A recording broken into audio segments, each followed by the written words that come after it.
guys, what is going on, and welcome back to What Shall We Do Next. I'm Mike, your host, and I hope you guys are having the best day ever. Before I get started, guys, if you are new here, please subscribe if you haven't already done that. We're on the road to 72,000 subscribers, and I would love you to join me on this journey. So hit subscribe right now and join the fam. And also, guys, go follow me on all my social media. Links are in the description. I have Facebook, Twitter, Instagram, and even Snapchat, so go follow me on all of those. And once again, I am coming back at you guys with another creepy video. But not only that, it's a video that you've all been waiting for. So today, we are finally doing the Creepypasta reading of Jeff the Killer. So let's jump right over to the story.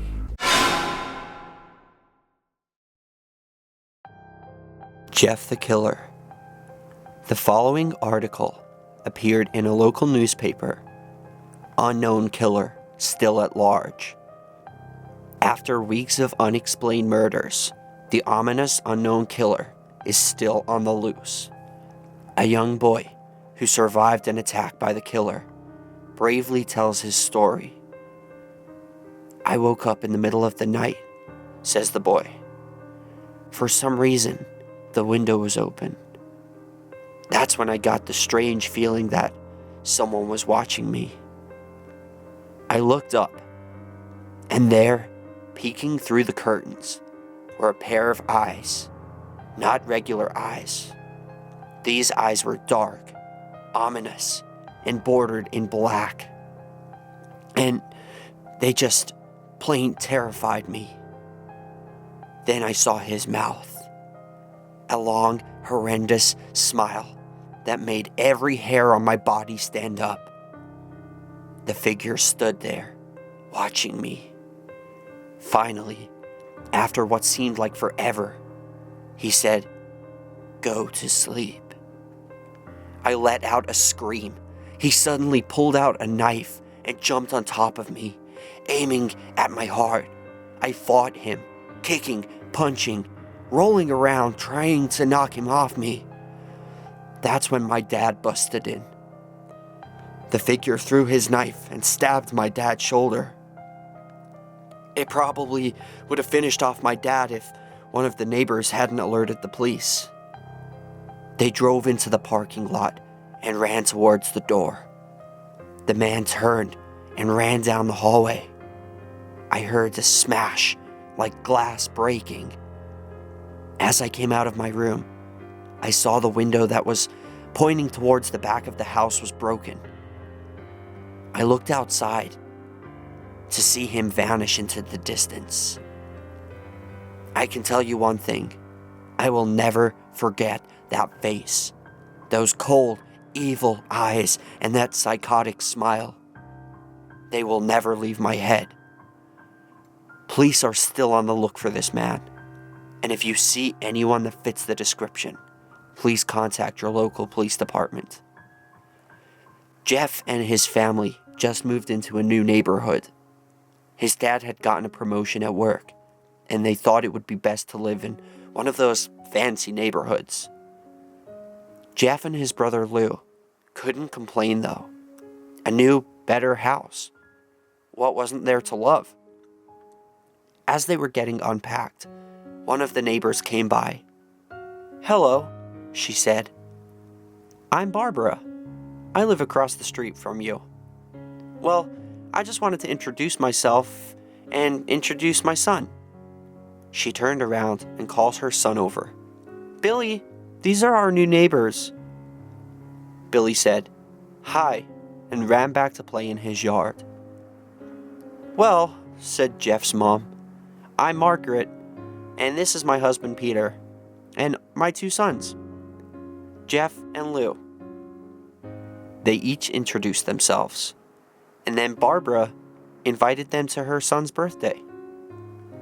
Jeff and his brother were about to object when their mother said that they would love to. Jeff and his family are done packing. Jeff went up to his mom.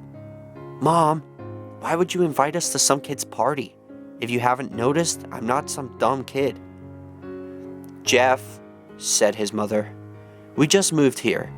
We should show that we want to spend time with our new neighbors. Now we're going to that party, and that's final." Jeff started to talk, but stopped himself, knowing that he couldn't do anything. Whenever his mom said something, it was final. He walked up to his room and plopped down on his bed. He sat there, looking at the ceiling, when suddenly he got a weird feeling. Not so much pain, but a weird feeling. He dismissed it as just some random feeling. He heard his mother call him down to get his stuff, and he walked down to get it. The next day, Jeff walked down the stairs to get breakfast and got ready for school. He sat there, eating his breakfast. He once again got that feeling. This time it was stronger. It gave him a slight tugging pain, but once again, he dismissed it. As he and Lou finished breakfast, they walked down to the bus stop. They sat there, waiting for the bus. And then, all of a sudden, some kid on a skateboard jumped over them, only inches above their laps. They both jumped back in surprise. "Hey, what the hell?" The kid landed and turned back to them. He kicked his skateboard up and caught it with his hands. The kid seemed to be about 12, 1 year younger than Jeff. He wears a Aeropostale shirt and ripped blue jeans. Well, it looks like we got some new meat." Suddenly, 2 other kids appeared. One was super skinny, and the other was huge. "Well, since you're new here, I'd like to introduce ourselves. Over there is Keith." Jeff and Lou looked over to the skinny kid. He had a dopey face that you would expect a sidekick to have. "And he's Troy." They looked over at the fat kid. Talk about a tub of lard. This kid looked like he hadn't exercised since he was crawling. "And I," said the first kid, "am Randy. Now for all the kids in this neighborhood, there is a small price for bus fare, if you catch my drift." Lou stood up, ready to punch the lights out of the kid's eyes, when one of the friends pulled a knife on him. "I had hoped you would have been more cooperative, but it seems we must do it the hard way." The kid walked up to Lou and took his wallet out of his pocket. Jeff got that feeling again. Now it was truly strong, a burning sensation. He stood up, but Lou gestured him to sit down. Jeff ignored him and walked up to the kid. "Listen here, you little punk. Give back my bro's wallet or else." Randy put the wallet in his pocket and pulled out his own knife. "Oh, and what will that do?" Just as he finished his sentence, Jeff popped the kid in the nose. As Randy reached for his face, Jeff grabbed the kid's wrist and broke it. Randy screamed, and Jeff grabbed the knife from his hand. Troy and Keith rushed Jeff, but Jeff was too quick. He threw Randy to the ground. Keith lashed out at him, but Jeff ducked and stabbed him in the arm. Keith dropped his knife and fell to the ground screaming. Troy rushed to him, but Jeff didn't even need the knife. He just punched Troy straight in the stomach, and Troy went down. As he fell down, he puked all over. Lou could do nothing but look in amazement at Jeff. "Jeff, how'd you..." That was all he said. They saw the bus coming, and they knew they'd be blamed for the whole thing, so they started running as fast as they could. As they ran, they looked back and saw the bus driver rushing to Randy and the others. As Jeff and Lou made it to school, they didn't dare tell what happened. All they did was sit and listen. Lou just thought of that his brother beating up a few kids, but Jeff knew it was something more. It was something scary. As he got that feeling, he felt how powerful it was. The urge to just hurt someone. He didn't like how it sounded, but he couldn't help that feeling. He felt that strange feeling go away and stay away. for the entire day of school. Even as he walked home, due to the whole thing near the bus stop, and now he probably wouldn't be taking the bus anymore, he felt happy. When he got home, his parents asked him how his day was. He said in a somewhat ominous voice, It was a wonderful day. Next morning, he heard a knock on the front door. He walked down to find 2 police officers at the door, his mother looking back at him with an angry look. "Jeff, these officers tell me that you attacked 3 kids. That it wasn't regular fighting. That they were stabbed." "Stabbed, son?" Jeff's gaze fell to the floor, showing his mother that it was true. "Mom, they were the ones who pulled the knives on me and Lou." "Son," said one of the cops, "we found 3 kids, 2 stabbed and 1 having a bruise on his stomach. And we have witnesses proving that you fled the scene. Now what does that tell us?" Jeff knew it was no use. He could say him and Lou had been attacked, but then there was no proof it was not them who attacked first. They couldn't say that they weren't fleeing, because, truth be told, they were. So Jeff couldn't defend himself or Lou. "Son, call down your brother." Jeff couldn't do it, since it was him who beat up all the kids. "Sir, it was me. I was the one who beat up the kids. Lou tried to hold me back, but he couldn't stop me." The cop looked at his partner, and they both nod. "Well, kid, looks like a year in juvie." "Wait," says Lou. They all looked up to see him holding a knife. The officers pulled their guns and locked them on Lou. "It was me.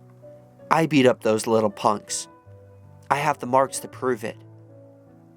He lifted up his sleeves to reveal cuts and bruises, as if he was in a struggle. "Son, just put the knife down," said the officer. Lou held up the knife and dropped it to the ground. He put his hands up and walked over to the cops.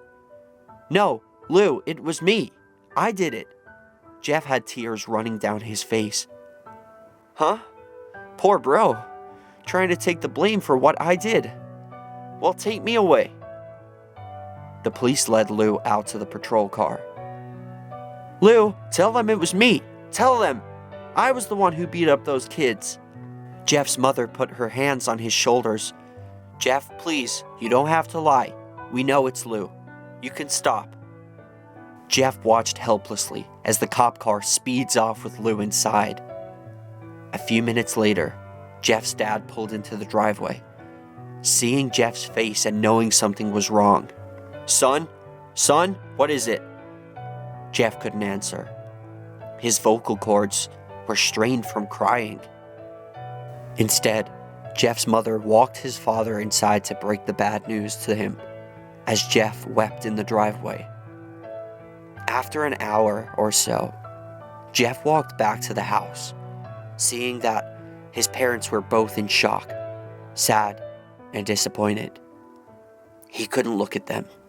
He couldn't see how they thought of Lou when it was his fault. He just went to sleep, trying to get the whole thing off his mind.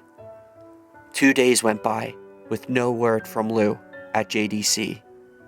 No friends to hang out with. Nothing but sadness and guilt. That is until Saturday, when Jeff is woke up by his mother with a happy, sunshiny face.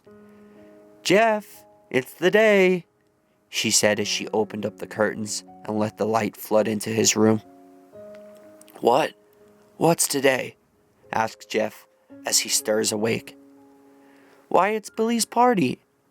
He was now fully awake. "Mom, you're joking, right? You don't expect me to go to some kid's party after..." There was a long pause. "Jeff, we both know what happened. I think this party could be the thing that brightens up the past days. Now get dressed." Jeff's mother walked out of the room and downstairs to get ready herself. He fought himself to get up. He picked out a random shirt and a pair of jeans and walked downstairs. He saw his mother and father all dressed up, his mother in a dress and his father in a suit. He thought, why would they even wear such fancy clothes to a kid's party? "Son, is that all you're gonna wear?" said Jeff's mom. "Better than wearing too much," he said.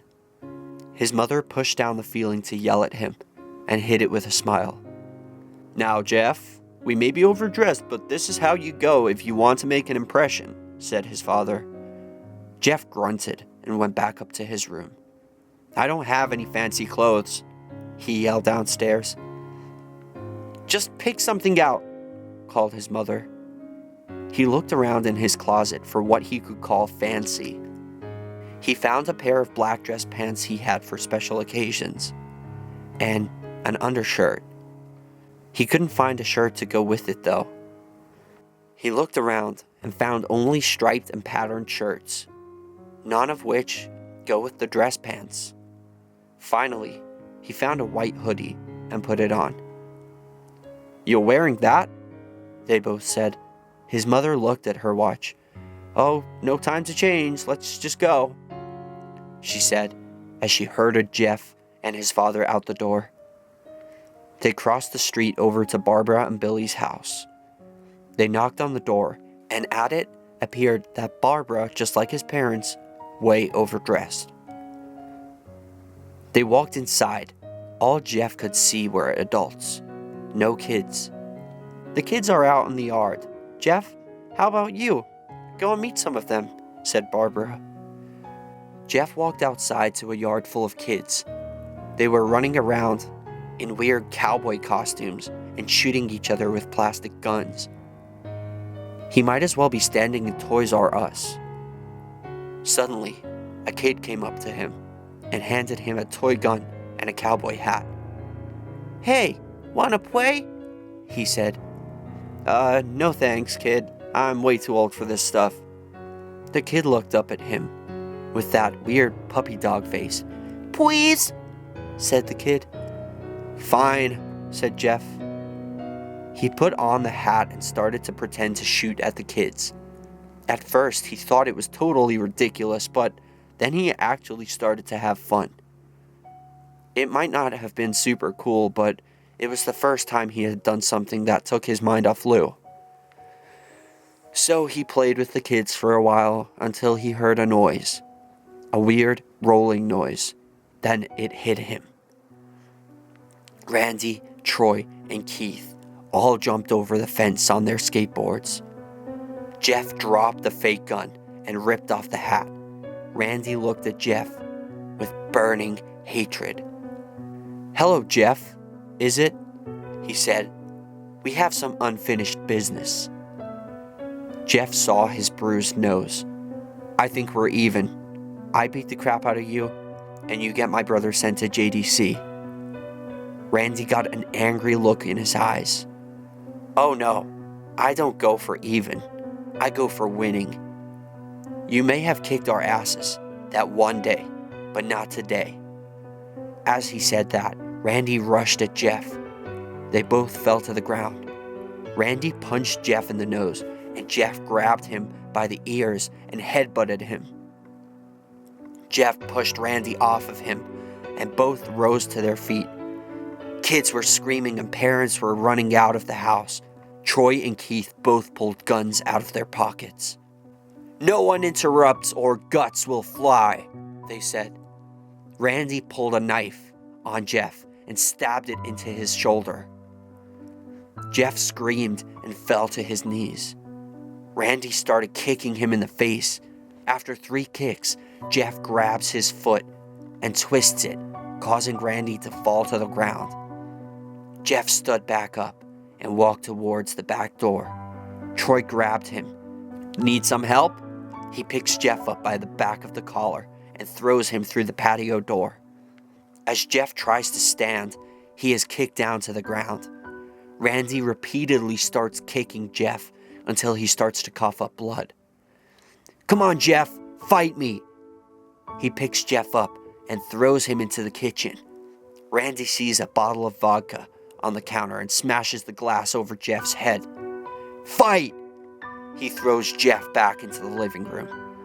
"Come on, Jeff, look at me." Jeff glances up, his face riddled with blood.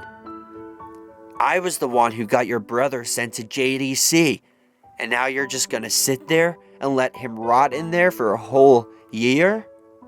You should be ashamed." Jeff starts to get up. "Oh, finally, you stand and fight." Jeff is now to his feet, blood and vodka on his face. Once again, he gets that strange feeling, the one in which he hasn't felt for a while now. "Finally, he's up," says Randy, as he runs at Jeff. That's when it happens. Something inside Jeff snaps. And that is it for today's video, guys. I am going to cut this into 2 parts since it's a very long story. I don't want this video to be like 40 minutes long.